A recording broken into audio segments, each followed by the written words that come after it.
Hi everybody, I'm Ron the Marvelman at themarvelman.com. As I tried to tell you earlier, I'm trying to gather the most information I can on you, for you, about the comic book business. And one of the things I've tried to do for months, we finally got it together, is I'm with one of the pioneers of the comic business, person I've decided is one of the keys in this business and definitely a comic treasure. I'm sitting with Frank Link from Comic Universe in Folsom, Pennsylvania, owner and proprietor. Frank, thank you so much for doing this interview. Absolutely. Okay. What I want to do for you, Frank, is just ask you a few questions, and maybe you can help our younger readers and our advanced readers understand a little bit about the business and how it got started. Okay? Sure. First of all, congratulations on 30 years, folks. 30 years into business. Not doing it the easy way, doing it the right way. And he's been the best of Philly at least 2 times? 6 years in a row now. 6 years in a row. You can't even get anybody to pay attention for 6 minutes, let alone 6 years. That's a tribute to Frank right there. Okay, and then we have a few dropsies here, but we're pushing the new Wolverine series, so everybody, you can come to Frank, and he has multiple copies for you. Okay, Frank, first question. When did you decide your love of comic books could be a viable business option, and what year? Approximately. Yeah, I guess I was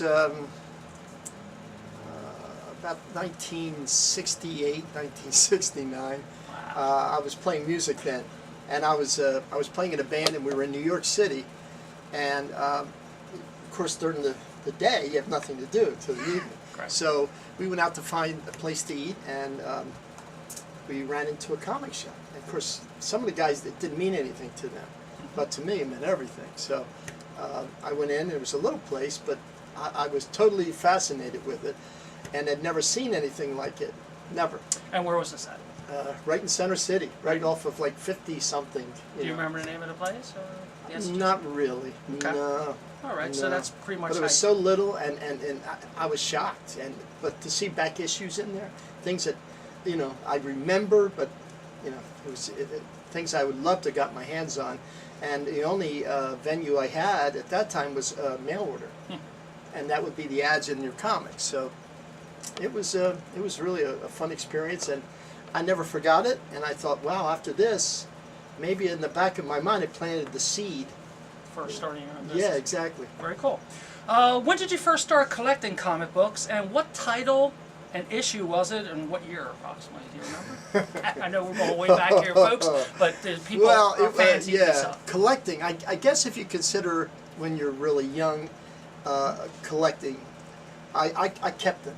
I started reading Disney's, and that would have been like around 54. Yeah. And knowing Frank has been in business for 30 years, but he's only 45. That's right. So we have to keep that in mind. Okay. So, yeah, I started reading Walt Disney. Okay. My parents would go to a certain 5 and 10 in Linwood, Pennsylvania. Oh, okay. And when they would go in to buy their stuff, I ran into comics. And the thing that caught my eye when I was like, I guess I was about, stretch that a little, whatever. I was very young. You were a young guy. I would see a Disney comic, and I was infatuated, and of course got it and read it, and moved up to Superman, Batman, and then so DC is pretty much where your first love. Superhero, yes. Okay. All right. Very cool. And did you have a business partner in the early years, and who was it when you first? Well, when I first started, I didn't. No. Okay. But after I was in business for about 2.5 years, I had a partner. Yeah, and his name was Bill Lair, and he was a musician as well. Okay. And we had something in common, so we got to know each other. He loved comics, and we decided to open a store in Upper Darby. Okay. Which. My old stomping ground. Yeah. Yeah. Okay. Very cool. And okay.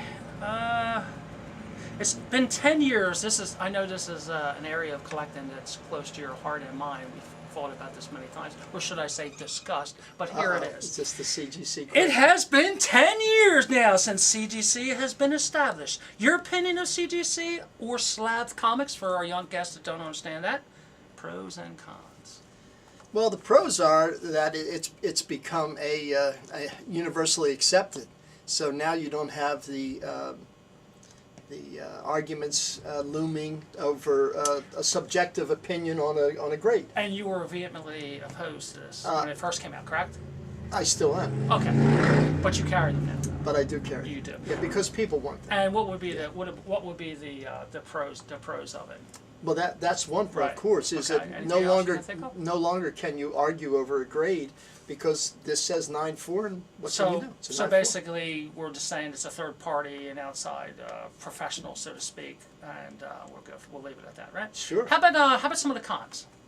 Well, you can never touch it again, and it's kind of a sterile, cold relationship with comics, which Sure. you and I never had. Right. I mean, we loved our stuff. You know, Right. we read it and shared it, and just couldn't get close enough to it. And how about the expense of a book that's slabbed? All of a sudden, it goes from something maybe might be an attainable price to something that's out of this world now. Well, yeah, that can be fascinating. Truly, really, All right. amazing what happens. Very cool. Your favorite Comic-Con memory that you can remember when you used to go to the Comic-Cons? Actually, it's a funny one because let's see. My daughter and I were at a con in Philadelphia, which was the old Creation Cons. Okay. And we were walking along the tables, and we kind of stopped for a minute looking at one table and talked to the guy, got to know him. Ended up he was a writer for Iron Man, Okay. and he had a seminar with several other artists and writers to give within the next 20 minutes. Okay. And the guy that was going to watch his table for him wasn't there. So he says, got to know me, we talked, blah, blah, blah. Right. And he says, would you watch my table for me and sell them, and whatever, when the money comes in, put it here. So I said, sure, absolutely.